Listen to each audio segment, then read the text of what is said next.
Demander à un labo suisse, équipé de microscopes très sophistiqués, de se pencher sur les effets du vaccin sur notre carburant universel, le sang.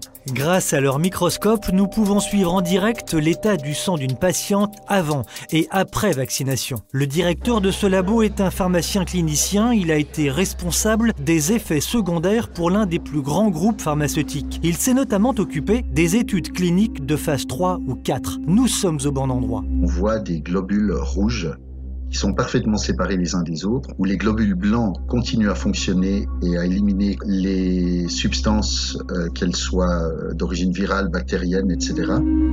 On voit que le sang est parfaitement fluide, que les globules rouges, voilà de nouveau des globules blancs du système immunitaire qui nettoient le sang de tous les éléments dont il veut se débarrasser.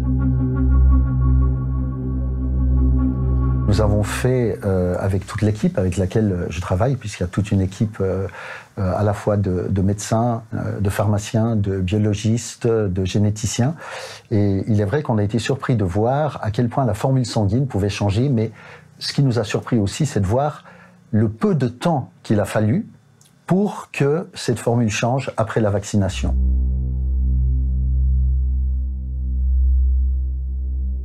On peut observer une certaine agglutination des globules rouges, mais qui peut être assez fréquente chez les patients qui ont été testés en raison, par exemple, de la sensibilité aux ondes électromagnétiques. On voit en haut des globules qui sont quand même bien détachés les uns des autres, des globules rouges particulièrement. Et donc, on peut imaginer que cette patiente a une formule qui reflète une relative bonne santé.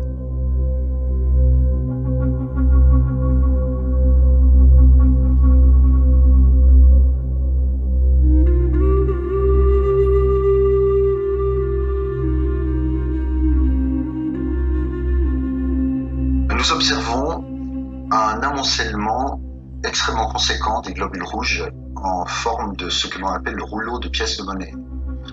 Sachant que chaque érythrocyte est empilé sur un autre en alternance. Un vieux, un jeune, un vieux, un jeune, à cause de la ionisation de la membrane liée à la présence des ondes électromagnétiques ou des éléments métalliques ou magnétiques qui pourraient être présents dans le sang. Donc, l'agglutination est considérable, ce qui, de facto, réduit la capacité d'oxygénation du corps.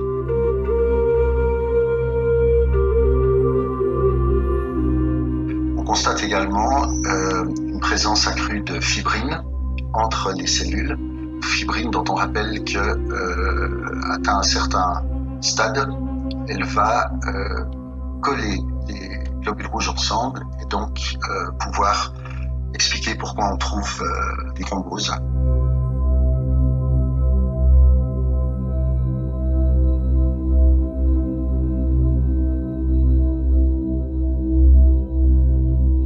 On voit une espèce d'amoncellement de grosses cellules dont on ne connaît pas très bien l'origine. On en voit une beaucoup plus brillante ici.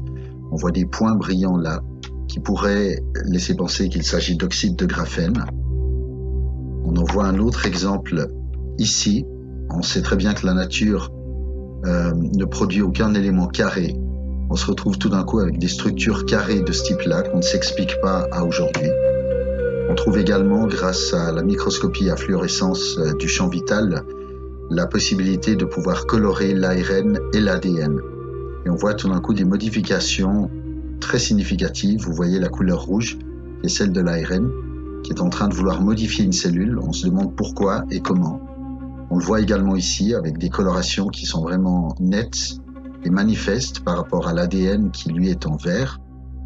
On trouve, lorsqu'on fait des rapprochements, des structures encore plus étonnantes où on a vraiment l'impression que des quantités incroyables d'ARN sont en train de vouloir modifier des structures sans qu'on sache pourquoi ni comment.